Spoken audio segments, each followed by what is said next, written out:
di zaman ini, di negeri yang mayoritas penduduknya beragama Islam, presidennya beragama Islam, wakil presidennya beragama Islam, menteri-menteri, pejabat-pejabat, jenderal-jenderal banyak berKTP Islam.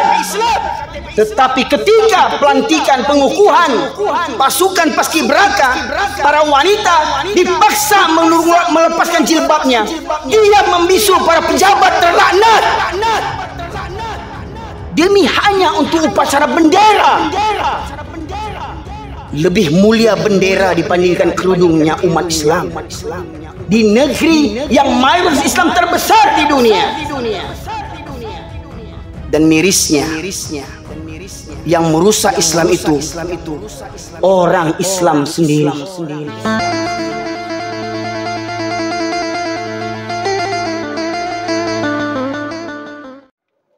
Alhamdulillah, nahmaduhu wa nasta'inuhu wa nastaghfiruh, wa na'udzu billahi min syururi anfusina wa min sayyiati a'malina. Man yahdihillahu fala mudilla lahu wa ma yudlilhu fala hadiyalah. Asyhadu an la ilaha illallah wahdahu la syarika lah, wa asyhadu anna Muhammadan abduhu wa rasuluhu alladzi la nabiyya ba'dah. Allahumma salli wa sallim ala nabiyyina Muhammad wa ala alihi wa sahbihi ajma'in.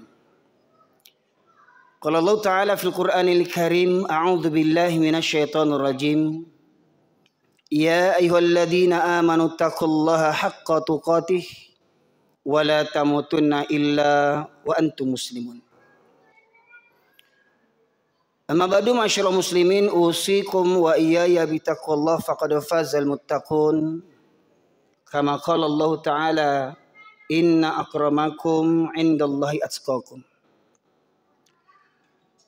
Ma'asyiral muslimin, sidang jamaah Jumat rahimakumullah.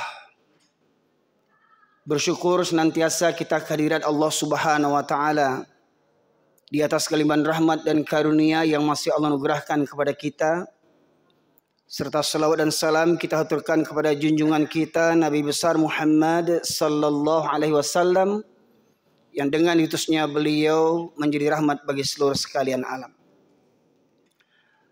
Ma'asyiral muslimin yang dirahmati oleh Allah, pada kesempatan kali ini khatib mengajak kepada diri khatib sendiri dan kepada kita semuanya, marilah kita memperbaharui, bermuhasabah, introspeksi, dan meningkatkan iman dan takwa kita kepada Allah Subhanahu wa Ta'ala. Karena tiada kemuliaan bagi seorang manusia, bagi seorang hamba bila tiada iman dan takwa. Seperti mana kata Buya Hamka, kalau hidup sekedar hidup, kalau kerja sekedar kerja, kalau makan sekedar makan, binatang di hutan juga hidup. Binatang di hutan juga bekerja. Binatang di hutan juga makan. Binatang di hutan juga membuat keluarga. Namun Allah ciptakan kita manusia sebagai makhluk yang sempurna, makhluk yang paling mulia, bahkan lebih mulia dibandingkan malaikat. Hingga Allah perintahkan di awal penciptaan manusia, Nabi Adam alaihissalam, Allah perintahkan kepada para malaikat semuanya untuk sujud hormat kepada Nabi Adam alaihissalam. Namun apabila manusia mengabaikan bimbingan Allah Subhanahu wa Ta'ala dan Rasulullah, maka niscaya manusia pun menjadi makhluk yang paling hina, sehina-hinanya. Maka daripada itu, masyaallah muslimin yang rahmati Allah, marilah kita hadirkan jiwa dan raga kita, jasad dan roh kita. Di setiap Jumat kita diwajibkan bagi para laki-laki untuk memperbaharui iman dan takwa, mendengarkan tausiah, ceramah, nasihat dari guru-guru kita, dari ustadz-ustadz kita, yang semoganya dapat meningkatkan iman dan takwa kita kepada Allah Subhanahu wa Ta'ala. Dan itulah bekal kita menuju alam akhirat, alam yang kita imani, yang kehidupan itu melebihi dahsyatnya dibandingkan kehidupan di dunia. Betapa dahsyat nikmatnya yang tak terbayangkan oleh kita, dan betapa dahsyat pula kengerian neraka jahanam yang tak terbayangkan oleh kita pula. Maka daripada itu, masyaallah muslimin yang dirahmati oleh Allah, di awal majlis ini, di awal khutbah ini, saya mengajak kepada kita semuanya untuk merenungi firman Allah yang sering saya ulang-ulang, agar kita tadabburi ayat ini, agar kita bercermin kepada Al-Quran, siapa diri kita sesungguhnya. Jangan pula bak kata pepatah, buruk muka cermin dipecahkan. Kalau dapat buruk muka kita, kita perbaiki diri kita. Kita perbaiki akhlak kita. Kita perbaiki moral kita. Kita perbaiki tingkah laku kita. Kita perbaiki hubungan kita kepada Allah dan hubungan kita kepada manusia. Di dalam surat Al-A'raf ayat 179 Allah berfirman, A'udzubillahi minasyaitonirrajim. Wa laqad dzara'na li jahannama katsiran minal jinni wal ins lahum qulubun la yafqahuna biha wa lahum a'yunun la yubsiruna biha wa lahum adhanun la yasma'una biha ulaika kal an'am bal hum adall ulaika humul ghafilun. Dan sungguh akan kami penuhkan neraka jahanam banyak dari kalangan jin dan manusia. Mereka yang memiliki hati, tetapi tidak digunakan untuk merenungkan ayat-ayat Allah. Secara zahirnya ayat Allah terbagi menjadi dua, yaitu ayat Qur'aniyah yang kita baca sehari-hari, dan ayat-ayat kauniyah, bak kata orang kita, alam terkembang menjadi guru. Alam yang terbentang ini hendaklah menjadi pelajaran, menjadi guru bagi kita untuk merenungkan kebesaran dan kekuasaan Allah Subhanahu wa taala.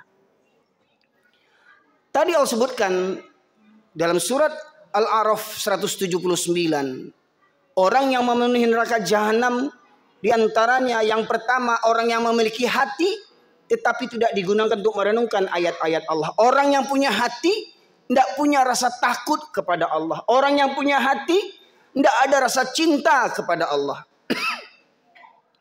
Ada orang yang punya hati, mohon maaf masyarakat muslimin, kita tidak usah cerita orang kafir dulu. Kita bercerita tentang kita, tentang orang yang mengaku KTP-nya Islam dan mengaku bertuhankan kepada Allah, yang dia berikrar raditu billahi rabba wa bil islami dina wa bi muhammadin nabiyya wa rasulah. Aku redha Allah sebagai Rabbku, Islam sebagai agamaku, Muhammad sebagai Nabi dan Rasulullah. Benarkah ikrar kita itu tertancap dalam kolbu kita? Kita yakini dalam hati kita, kita ucapkan dengan lisan kita berulang-ulang kali, dan kita buktikan dengan amal perbuatan kita. Masyaallah muslimin rahmati Allah, betapa banyak orang Islam hari ini sholat seminggu sekali. Betapa banyak orang Islam hari ini lebih takut kepada manusia dibandingkan takut kepada Allah. Dan Allah tunjukkan di hari menjelang konon katanya kita bangsa Indonesia merayakan kemerdekaan yang ke-79. Dan ingat, usia 79 itu bukan muda lagi. Semestinya semakin tua bangsa ini semakin tunduk patuh kepada Allah. Tapi apa yang ternyata terjadi? Banyak kaum bangsa ini, khususnya orang-orang yang berKTP Islam, semakin tua semakin kurang ajar dan bejat kepada Allah Subhanahu wa taala. Apa contoh bukti yang Allah tunjukkan kepada kita?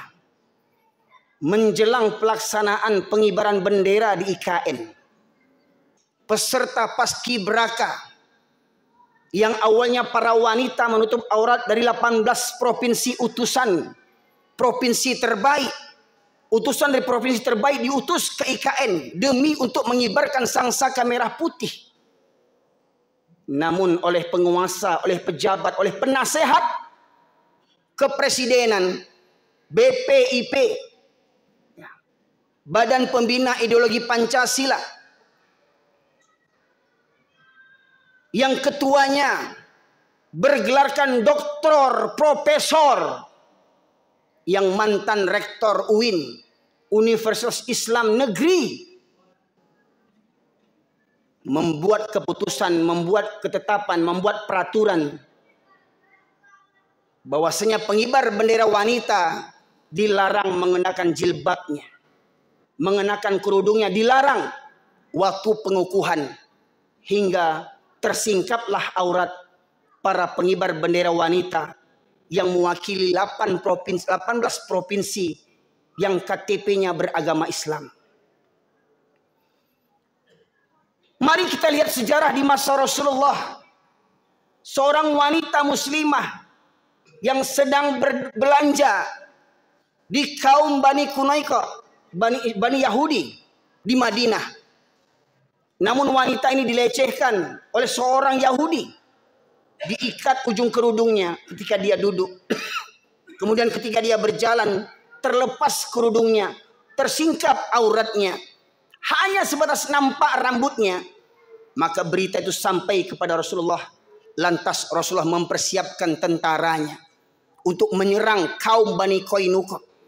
Menyerang satu kampung, yang kampung itu mayoritas penghuninya adalah kaum Yahudi dari Bani Qainuqa.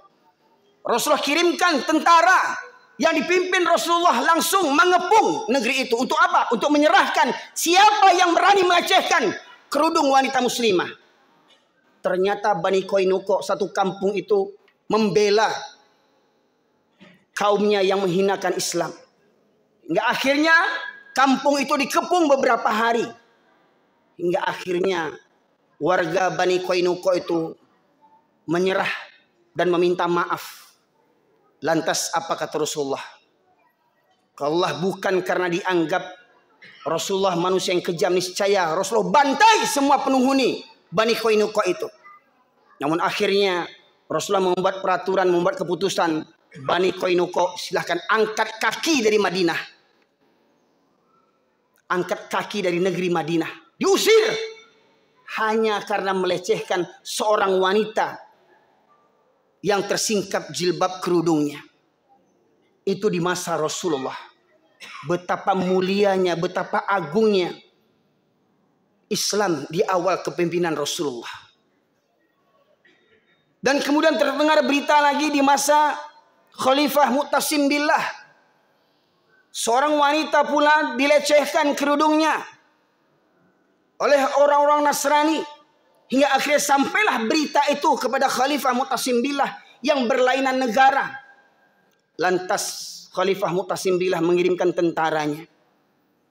Tentara yang pertama sudah sampai di negeri tujuan, sementara tentara yang terakhir masih berada di negeri. Maknanya apa? Seumpamanya kejadian itu terjadi di Australia misalkan, atau di India misalkan. Dari negeri ini Khalifah mengirimkan tentara yang pertama sudah sampai ke India, tentara yang terakhir masih bersiap-siap berangkat dari negeri ini. Begitu Mu'tasim Billah menjaga kehormatan kemuliaan Islam ketika seorang wanita dilecehkan. Namun hari ini, di zaman ini, di negeri yang mayoritas penduduknya beragama Islam, presidennya beragama Islam, wakil presidennya beragama Islam, menteri-menteri, pejabat-pejabat, jenderal-jenderal banyak berKTP Islam. Tetapi ketika pelantikan pengukuhan pasukan paskibraka, para wanita dipaksa melepaskan jilbabnya. Dia membisu para pejabat terlaknat demi hanya untuk upacara bendera. Lebih mulia bendera dibandingkan kerudungnya umat Islam di negeri yang mayoritas Islam terbesar di dunia. Dan mirisnya, yang merusak Islam itu orang Islam sendiri. Maka benarlah kata Rasulullah, di suatu zaman nanti akan terjadi di tengah kehidupan manusia, di mana Islam hanya tinggal namanya saja. Di negeri ini banyak yang berKTP Islam, tapi KTP-nya saja yang Islam. Perangainya lebih parah daripada orang kafir lagi. Kalau orang kafir melarang wanita muslimah memakai jilbab, bisa kita maklumi karena dia orang kafir. Ini KTP-nya Islam, mantan rektor, bergelar profesor, doktor. Manusia terlaknat. Pertanyaannya, berapa banyak ulama yang peduli? Berapa banyak tokoh-tokoh pemimpin negara daerah yang peduli membela kehormatan beberapa wanita, 18 wanita. Lagak kita cinta pada Rasulullah. Lagak kita cinta kepada Islam. Redha Allah sebagai Tuhan, Islam sebagai agama, Muhammad sebagai Nabi. Tetapi ketika agama kita dilecehkan, berapa banyak di antara kita yang peduli? Bahkan ada orang Islam mengatakan, alah cuma sekedar jilbab saja sih, kenapa sih repot amat? Begitu kondisi umat Islam hari ini. Bahkan ada orang Islam yang mengatakan, ah cuma sekedar jilbab saja kok. Bayangkan, itulah kondisi umat Islam hari ini, ma'asyiral muslimin.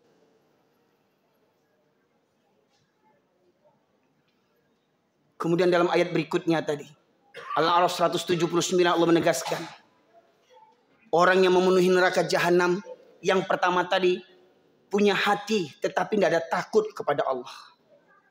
Begitu pula hari ini, tidak heran kalau orang Islam tidak peduli dengan agamanya. Karena apa? Dengan sholat saja. Betapa banyak laki-laki Islam hari ini hanya hari Jumat datang ke masjidnya. Tidak hari Jumat tidak ke masjid. Rumah bertetangga dengan masjid.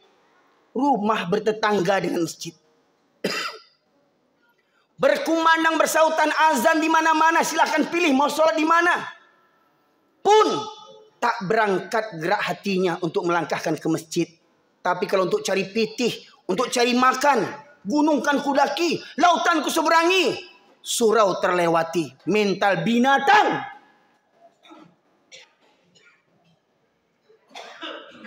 Untuk cari makan mau bersusah-susah.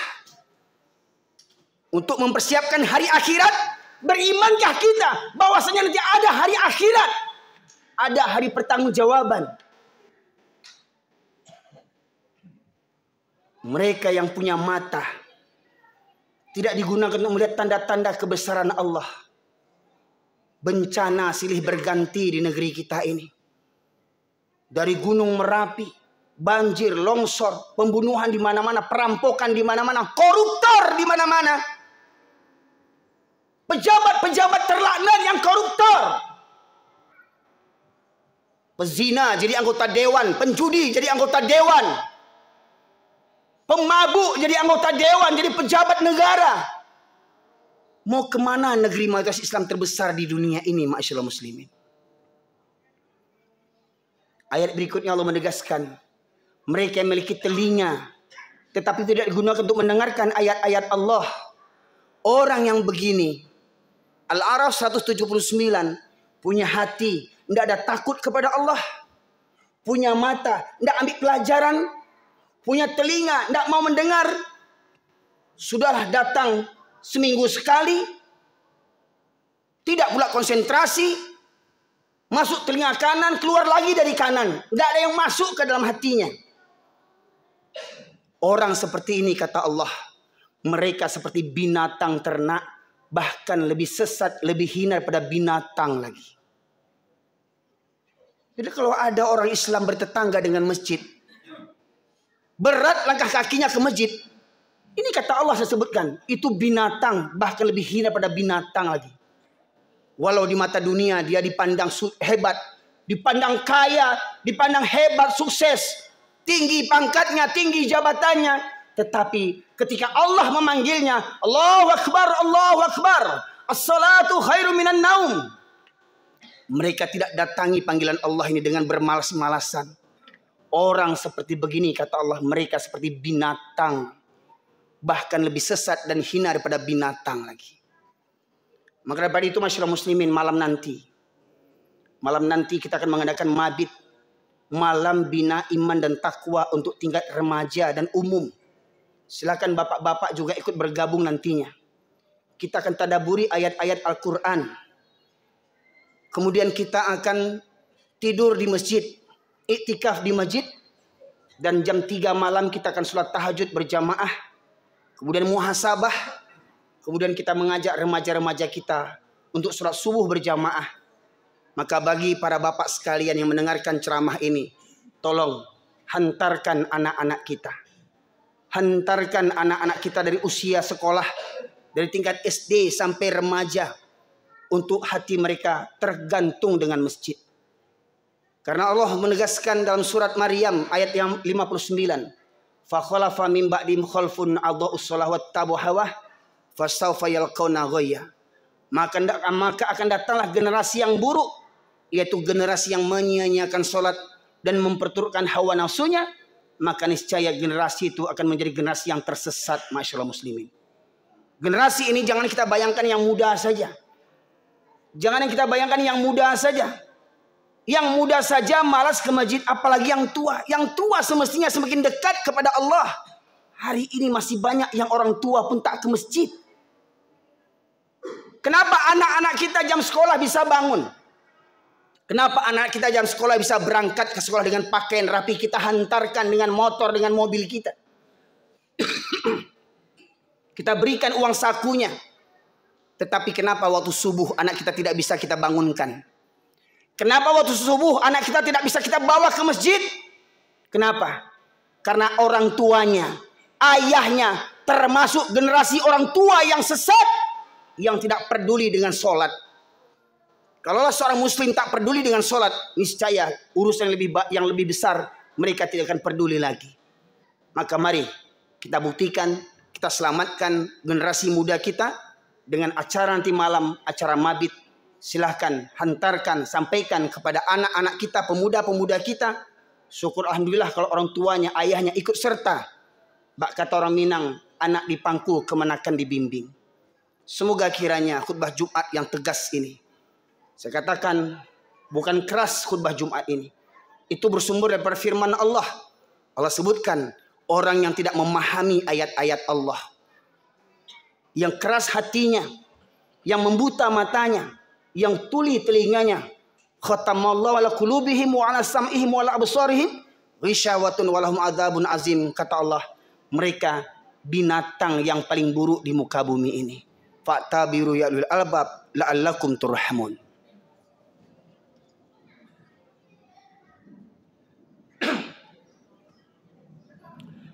Alhamdulillah alladzi arsala rasulahu bil huda wa dinil haq liyuzhirahu 'ala ad-dini kulli wa kafa billahi syahida.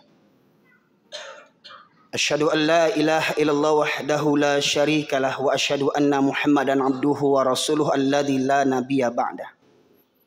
Allahumma salli wa sallim ala nabiyyina Muhammad wa ala alihi wa sahbihi ajma'in. Qala Allah Ta'ala fil Qur'anil Karim, a'udzu billahi minasyaitonir rajim. Ya ayyuhalladzina amanu taqullaha wa qulu qawlan sadida yuslih lakum a'malakum wa yaghfir lakum dzunubakum wa may yuti'illaha wa rasulahu faqad faza fawzan 'azima. Masyaallah muslimin dirahmati oleh Allah. Ambillah hikmah pelajaran dari kata pepatah, alam terkembang menjadi guru. Lihat kondisi alam, lihat dunia Islam hari ini. Di Palestina saudara kita dibantai berhari-hari, berpuluh-puluh tahun saudara kita di Palestina dibantai. Namun raja-raja Arab, tentara-tentara Arab, pemimpin-pemimpin Islam, dia membisu, tak berani membela kehormatan saudaranya terhina. Bukan sekedar jilbab para wanita yang dihinakan, tetapi kehormatan mereka, kemuliaan mereka. Seakan-akan mereka tidak dianggap manusia oleh bangsa Yahudi terlaknat, bangsa kera dan babi. Dan lihat di negeri kita, mayoritas penduduk beragama Islam tetapi benci kepada Islam, takut membela Islam. Demi pangkat dan jabatan, mereka gadaikan agama mereka, mereka gadaikan iman dan takwa mereka demi pangkat dan jabatan. Kalau hanya berpacu untuk mencari pangkat dan jabatan serta kekuasaan, Fir'aun lebih hebat dari orang sekarang. Kalau sekedar mencari pejabat, Haman, perdana menterinya Fir'aun, lebih hebat daripada para pejabat. Kalau sekedar hanya memburu harta kekayaan, Korun lebih kaya dibandingkan orang-orang yang paling kaya di dunia ini. Maka masyarakat muslimin yang dirahmati oleh Allah, seorang tokoh Yahudi pernah sesumbar mengatakan, kita tidak perlu takut kepada umat Islam selagi masjidnya umat Islam di waktu subuh tidak seramai seperti waktu sholat Jumat. Orang kafir mengukur kekuatan umat Islam dari kondisi jamaah sholat subuh. Kenapa dia mengatakan kita tidak perlu takut kepada umat Islam selagi masjidnya umat Islam di waktu subuh tidak seramai seperti waktu sholat Jumat? Kata Buya Hamka, kalau ingin melihat orang Islam, lihat waktu sholat Jumat akan datang nih hari ini nih. Para penjudi bisa duduk datang. Para pemakai narkoba datang. Para koruptor datang. Rentenir datang. Pezina datang. Pecandu judi datang. Itu di waktu hari Jumat yang KTP-nya Islam. Tapi kata Buya Hamka, kalau ingin melihat orang-orang beriman, lihat waktu subuh. Siapa yang selalu hadir di waktu subuh, itulah orang-orang yang beriman. Makanya orang Yahudi tahu, mereka tidak takut kepada Islam kalau masjidnya di waktu subuh tidak seramai seperti sholat Jumat. Karena apa? Karena mereka tahu orang-orang Islam hari ini banyak orang-orang munafik yang KTP-nya Islam tapi hatinya hati Yahudi. Kalau sumpahnya hidup mati demi Allah, inna sholati wa nusuki wa mahyaya wa mamati lillahi rabbil alamin. Bangun subuh aja susah. Berangkat melangkah ke masjid saja susah. Rumah dekat dengan masjid susah berangkat ke masjid. Bayangkan, manusiakah itu? Manusiakah itu? Yang Allah berikan hati, Allah berikan mata, Allah berikan pendengaran. Tak tergerak hatinya ketika berkumandang azan menggema di penjuru dunia ini. Di masa Rasulullah seorang buta bertanya kepada Rasulullah, Abdullah bin Umi Maktum, sudah tua, buta, tinggal sebatang kara, rumah jauh dari masjid, jalan berliku-liku, banyak binatang berbisa, 6 kesulitannya. Bertanya menghadap kepada Rasulullah, ya Rasulullah, bolehkah aku sholat di rumahku karena kesulitan yang kuhadapi? Aku orang tua yang buta, tinggal sebatang kara, rumah jauh, jalan berliku-liku, banyak binatang berbisa. Bolehkah aku sholat di rumahku? Apa kata Rasulullah? Apakah kau mendengar seruan azan? Dengar ya Rasulullah. Maka tidak ada keringanan bagimu untuk sholat di rumahmu. Orang tua buta yang tinggal sebatang kara, jauh rumah dari masjid, tak punya teman, tak punya kendaraan. Oleh Rasulullah tidak diberikan keringanan sholat di rumahnya. Hari ini yang tak datang ke masjid waktu subuh, apanya yang buta? Apanya yang tuli? Apanya yang lumpuh?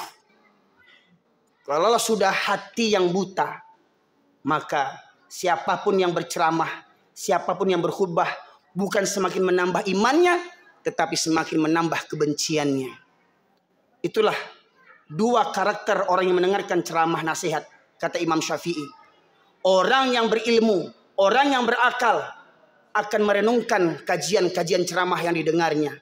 Tetapi orang yang jahil, orang yang bodoh, orang munafik akan merasa benci dan tersinggung dengan ceramah yang didengarnya. Maka tinggal pilih di bagian mana kita ini.